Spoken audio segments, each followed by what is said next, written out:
talk marriage. All right, all right, all right. We're gonna get right on into our program. I hope everyone is doing well. If you woke up this morning, you are doing well.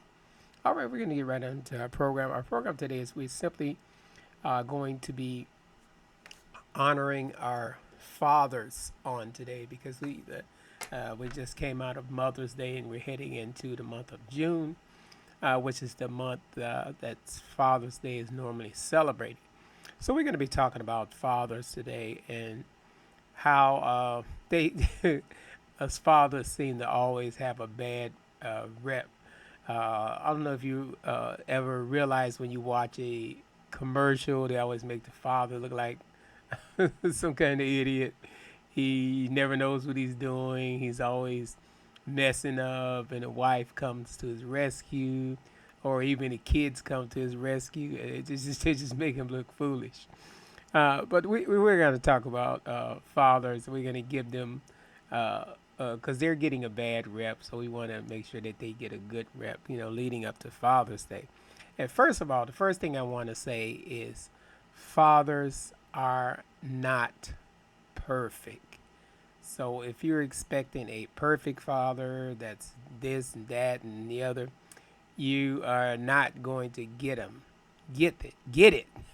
You're not going to get a perfect father. But if you have a father that's trying and have tried, try to communicate with you or try to reach out to you, don't leave your fathers out. A lot of times we leave our fathers out. There's nothing wrong with celebrating Mother's Day. They deserve everything they get for Mother's Day. But usually when it comes to Father's Day, it's kind of most of the time it's downplayed, and we're not uh, regularly honored like they should be. And fathers are a very important part of even a important part of a family as well as a very important part of a church. Because that's why a lot of times you go to churches and or you visit churches or you're a member of a church, and most of the times the women outnumber the men, and a lot of times most of the women are married, but the husbands choose not to attend church. So we want to push it this year or this at this time to get our fathers back involved in church. And again, they're not perfect, but if we can get them back in church, that's a start on building a relationship with your family. And a lot of times, we you get left out of things and don't get included in things. And if you have a fathers or men out there, if you have wives that are wonderful, wives that uplift you, you are blessed. And I happen to be in that category of having a wife that continuously uplift me, continuously encourage me, as well as I encourage her. But fathers, since they have the bad rep, all men are not no good. Because just because there's few, there are some men out there that are no good. They don't want to do anything for their kids or anything like that. But then there are men out there that are doing their best. And if your father is not rich and don't make a whole lot of money, don't hold that against him.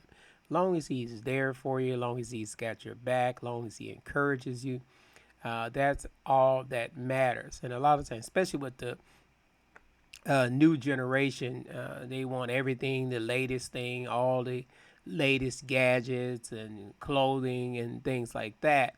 And if dad can't provide them for them, especially with the ones that are the dads that are not home, some of the dads that are not at home, they're still good dads. They still do what they're supposed to do. They still take care of their kids like they're supposed to. And we salute all dads on today. And we know with Father's Day coming up, let them know that they're special as well. Mothers are always going to be special, but we seem seem to leave out the fathers. And when we leave out the fathers, uh, that's not a good thing because we get compared to all the no good, how they say no good men. But there's some good men out there. There's some good brothers out there, that takes care of their family. They're there for their family. They lift up their wives. If you're a wife and you have a husband that always compliments you, is always there for you, always praising you, and always doing anything you want to do, even though he's maybe tired, you ask him to do something, he go ahead and do it. Uh, Give him his props. And sometimes you have fathers that even take care of a lot of the chores around the house. Give him his props. And the fathers that make sure the kids stay in line, make sure the kids stay respectful to their moms. Make sure you give them their props because they again the dads get a bad rep, and it's hard to find faithful men. And when you find a faithful man that's going to be in church every Sunday or be there for you in the household. Make sure you lift him up, encourage him. Us fathers need encouragement as well. Because a lot of times men go through things on their jobs that women don't go through. But men go through a lot of things on their jobs that women don't necessarily go through. And then again, sometimes they go through the same thing. But being a minority on a job, most of the times you have to work twice as hard to prove that you're worthy of that position that you're in.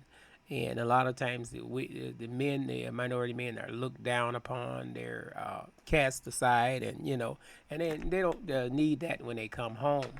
And you women that fuss a lot, you might want to kind of backtrack on the fussing, because a lot of times men don't like to be confrontational, and while you're fussing they might not be saying anything or they might leave the house. You don't want to get to that point. If you're in a relationship with your husband and you're always arguing, you're always going at each other and throwing pots and pans, shut up, didn't I tell you to shut up? If you're going back and forth like that, you might want to seek some counseling. Have a third party involved in as far as the counseling goes, and so that way you can iron out some differences. Because sometimes it's not easy to bring up someone's downfalls, and then you have to figure out a way how to, if your husband is doing something that you don't like, figure out a way how to tell him without being insulting. So some people can't uh, uh, bring a point about without being insulting. There's a way that you can say something to a person, and just because it's the truth does not mean it's the time for it to be said. And we said that many times on the program. Just because you have the truth or know the truth does not mean it's the time to present the truth. First of all, you have to figure out how to present the truth because it's all in your delivery. You can very well be telling the truth, but if you deliver it the wrong way, it's not going to be received. And if you're telling the truth and no one is receiving it, it's not going anywhere. And that's the same thing in the ministry. If you're a preacher or a pastor or whatever, if you're in the pulpit telling the truth and it's not being received, you're just wasting your time. So you have to figure out a way to present the truth where it is received. And that's the same thing in a relationship with the husbands. You have to figure out a way to bring something to their attention without being insulting, without being judgmental, without being overbearing, without being bossy. You have a lot of women that are real bossy, without being bossy. Let him know because the man is the head of the household. Well, the women or the wives run the household, but the man is the head of the household. Just like in the jungle, the lion is the king of the jungle, but most of the time the women are the ones that go out and do the hunting, or the female lioness is the one that goes out and do all the hunting. Even though the lion is the king of the jungle, his job is to protect the family and to protect his pride. And then our realm is he protect the pride of his family. His pride, and as long as his family is healthy, wealthy, and doing well, he is happy. So make sure that we are supporting our men, especially the ones just because if you're in church and your husband does not go to church and he's never been to church, and when you married him he wasn't in church, Don't try to make him go to church. That's not your job to me. Your job is to pray for him, support him, and let God deal with him. And in time, he will hear God. He can't hear God if you're yelling at him. Didn't I tell you to go to church? Yeah, yeah. He can't hear God because you're yelling at him. And when two people are yelling at you, you don't know which one they listen to. So that's why when you're constantly praying for your husband, or you should be constantly praying for your husband, and God can't answer your prayers if you're yelling at your husband or putting him down, and because he didn't go to church with you and you were on the program to sing your little solo and he wasn't there. You probably can't sing no way, but anyway, you were on the program, he didn't show up, so now you all upset with him. We shouldn't be upset with our husbands just because they don't go to church. Just pray for them and let God deal with them. And then in time, and then again, we've always talked on the program. Make sure you have that conversation with your husband. Find out why he doesn't go to church. Just a casual conversation, not in an argument. Why you ain't going to church? Not like that. Just sitting down a normal conversation. You ask him, how come you don't go to church? You don't like the church? And if he says he doesn't like the church, find out why. And then it might behoove you to find a church that you both agree to go, or both agree to attend, because there's nothing more important than seeing dad in church with the family. That's very, very important. And once you get in church and you have enough men in the church, you can start activities for the men. If you're one of those ones that like to do outside activities, start something with the men in the church. They'll be glad to have that man bonding time, that male bonding time within the church. So make sure that we are supporting our wives and our husbands, and staying with and staying, letting them take their rightful place in the home. Don't be the wife that wears the breeches, or how they used to say, wear the breeches all the time. Let the man take control. If he mess up, he's gonna mess up, because again, fathers are not perfect, but they are wonderful. If you have a father that has your back, the ones that when you do something, he's the first one to yell at the graduation, yeah, that's my baby, that's my son, that's my little man. Feel proud that he supports, and if he's not in the home, if you're divorced, or and he's still supporting the family, don't have a negative thing where you're talking down to him, to the kids. Your dad ain't no good, and they're gonna really think that, and then they're gonna hold that against them. So make sure that we are saying positive things, about your husbands, ladies. Make sure you're saying positive things about your husbands, especially around your children, and that way they'll respect them and respect you as well. And we're leading up to Father's Day, and we just wanted to get a head start on it, talking about the dads, because we get the worst rep.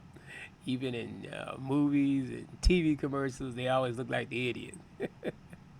But that's not always true. There's some men out there that really knows how to take control and be head of the household. And again, if your husband is not going to church with you, find out why. If he does not like that church, maybe it's time for you to move on. And sometimes we don't want to move on because we're used to something. If you're used to something, just move on. Go to somewhere where he likes it. You just watch him when he's in church. If he seems to be enjoying himself, he's talking with the other people in church, that means he's enjoying himself, and he's going to find a place in that church. And if he finds a place in that church, so will your children, or they'll find a place in that church. This is Pastor Larry. We're going to be signing off until we meet again. We're going to be talking more about our fathers with the Father's Day coming up. We just got a head start on it. We're going to be talking more about that next program or so. We're going to be talking about, which we've talked about before, what to look for when you're seeking a husband, or if someone is interested in you, they're thinking about marrying you, you don't know what to say. And we're going to go over some things that you look for in that instance. This is Pastor Larry, and I'm going to be signing off until we meet again with Let's Talk Marriage. All right, all right.